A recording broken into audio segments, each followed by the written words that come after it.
on with this guy? He keeps driving back and forth by my heat. Went up there and did a U-turn. Anyways, I'm trying to make... Alright, I guess it was a food delivery next door or something, Grubhub or whatever. Okay, so, when you roll fabric off of the roll, there is a ply to it. It goes in a 90-degree angle.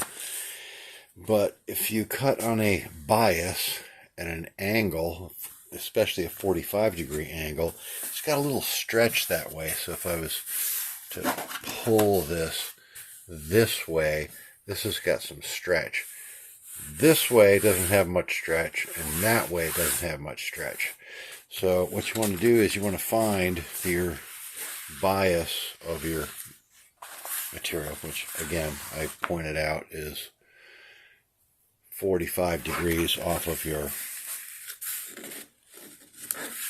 Perhaps I'm getting too detailed. Which way is it? I flopped this around. I don't remember. Hang on.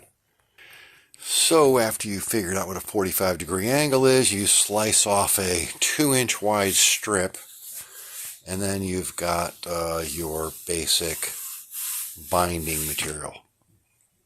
Oh, I'll show you how to make that. Alright, one of the greatest cheat tools ever, besides the compressed air that comes out of this gun, is a glue gun or a spray gun with some glue in it.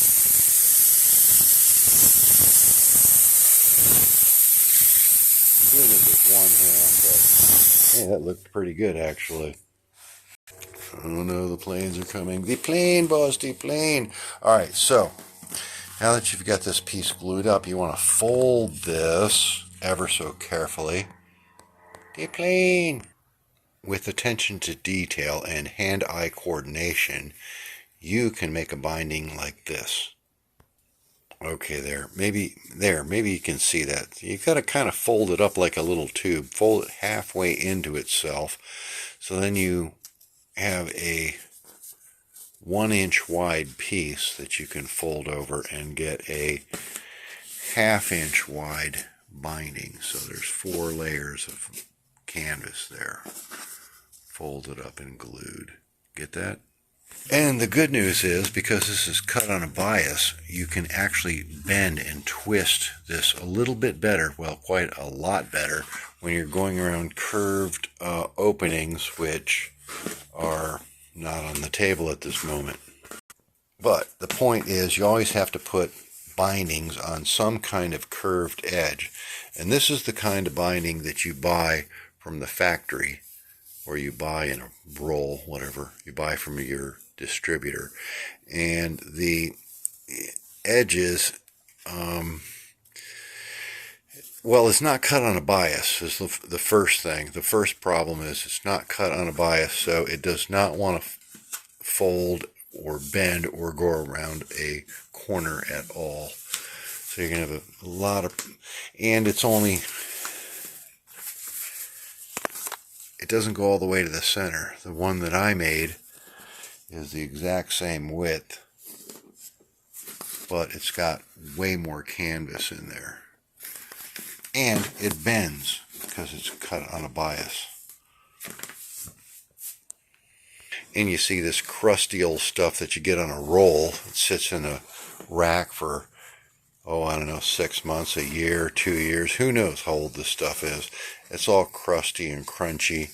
Sometimes the glue comes apart on it, and other times it's just all kinked up. And again, it doesn't want to bend around a corner because it's just straight cut canvas.